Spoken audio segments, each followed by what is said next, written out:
Hi, in this video I will create the database and table for this project.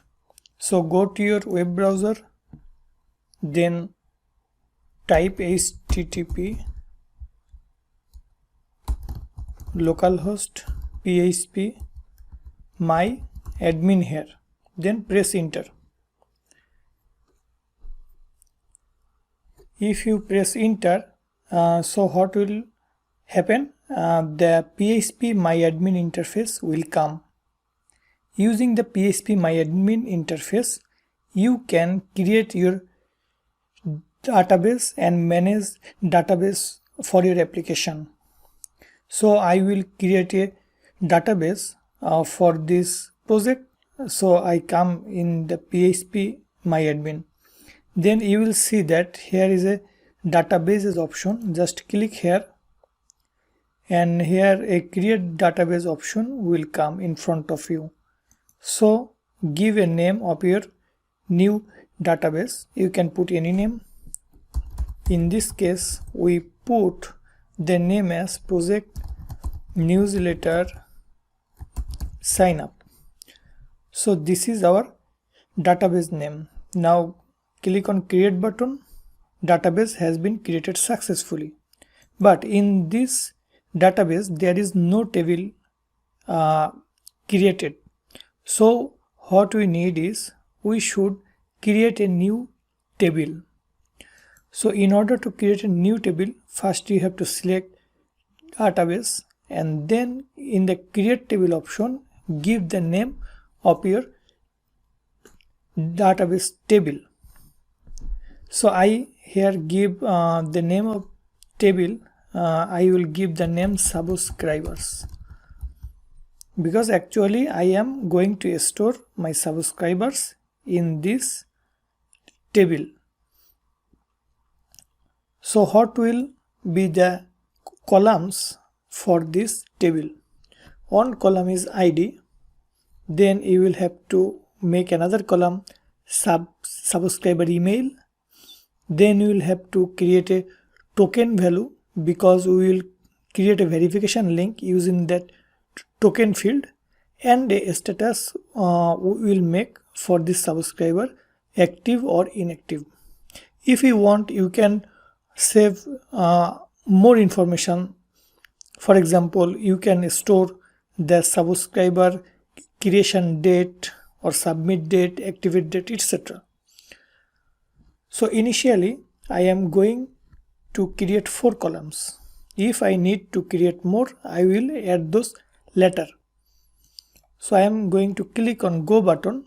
You will see 4 fields come here, and I will have to give column names. First name is ID, second name is email, third name I will give as token, and fourth name I will give is status.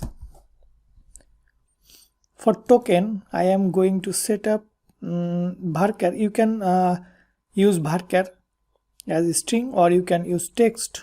So use anything, no problem.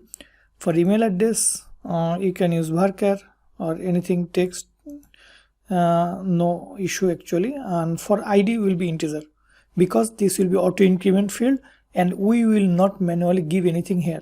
The ID will be automatically increased when a new subscriber comes in this system. So in order to make it auto increment, I will have to select the auto increment field. So here we will have to select index first. This is primary key. Actually I will need to make this as a primary or unique key here. So I set up primary key here, and in the rightmost side you will see there is auto increment. So I will put the tick mark in auto increment. This is auto increment value. Okay. So everything is set now. Then I go to the bottom side and you will see the save button. Click here, and the table has been created successfully for the subscribers.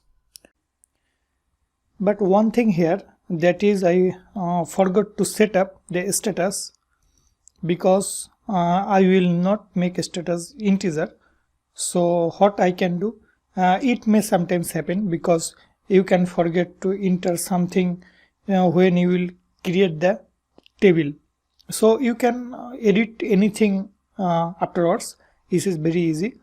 Just go to structure. First you have to go database, then select table, then go to structure, then for status field, if you want to change the type of it, click on change, and from here you can change the name. Okay, for example, suppose I am going to select that type as varchar, not integer. For varchar I am going to put suppose 20 characters, because my status will be pending or active. So pending is